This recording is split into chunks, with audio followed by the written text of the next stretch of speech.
ગીર સોમનાથ જિલ્લાના લોઢવા ગામના સરપંચ હીરા વાઢેર છેલ્લા 17 વર્ષથી જન્માષ્ટમીના તહેવાર પર 1800થી વધુ જરૂરિયાતમંદ પરિવારોને ફરસાણ અને મીઠાઈની કીટ વિનામૂલ્યે વિતરણ કરી રહ્યા છે। આ વર્ષે પણ ચોખ્ખા ઘી તેલમાં બનેલા ફાફડા, ગાંઠિયા, ચવાણું અને મીઠાઈ સહિત 8 ટન જેટલું ફરસાણ વિતરણ કરવામાં આવ્યું। જિલ્લાના અગ્રણીઓની ઉપસ્થિતિમાં યોજાયેલા ખાસ કાર્યક્રમમાં ભૂતપૂર્વ જિલ્લા ભાજપ પ્રમુખ મહેન્દ્ર પીઠિયા અને અન્ય મહાનુભાવોએ પણ હાજરી આપી। સરપંચ હીરા વાઢેરે જણાવ્યું કે દરેક ગામના સંપન્ન લોકો આ રીતે સેવા આપે તો કોઈ પણ તહેવાર કોઈ પણ માટે ઉદાસીનું કારણ ન બને।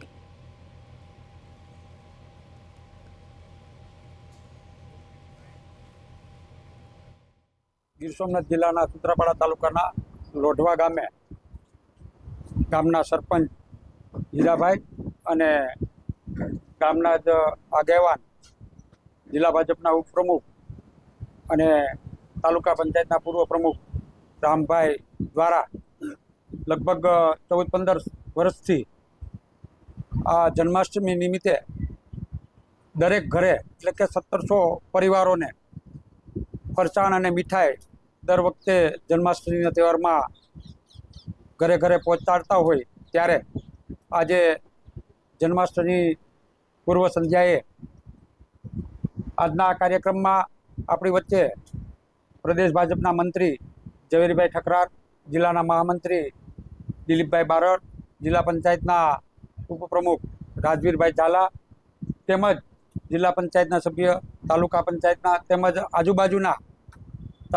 સૂત્રાપાડા વિસ્તારના ભારતીય જનતા પાર્ટીના સૌ કાર્યકર્તાની ઉપસ્થિતિમાં અત્યારે અહીંયા આ કીટ વિતરણનો કાર્યક્રમનો શુભારંભ કરાયો છે।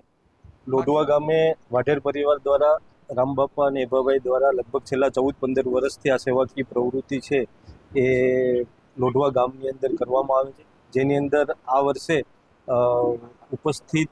ગુજરાત પ્રદેશ ભાજપ મંત્રી ઝવેરીભાઈ ઠકરાર, પૂર્વ જિલ્લા પ્રમુખ મહેન્દ્રભાઈ પીઠિયા, ભાજપ મહામંત્રી દિલીપભાઈ, તાલુકા પંચાયત સૂત્રાપાડાના કારોબારી ચેરમેન ભાઈ શ્રી જયંતિભાઈ અને આજુબાજુ ગામમાંથી પધારેલા બધા આગેવાનો છે એ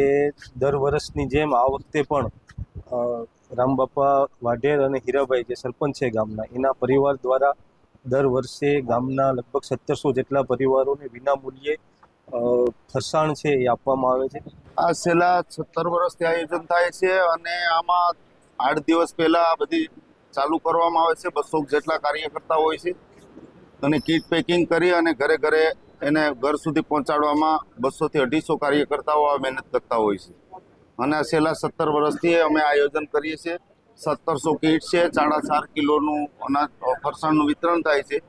અમે કોઈ ઘર તારવતા નથી, કોઈ ના લે તો વાત અલગ છે, તો એનો પ્રેશરથી અમે લેતા નથી કે ગરીબ માણસોને આપો તો પછી એનું ઘર તરી જાય છે, બાકી કોઈ ઘર તારવતા નથી, સર્વને આપીએ છીએ।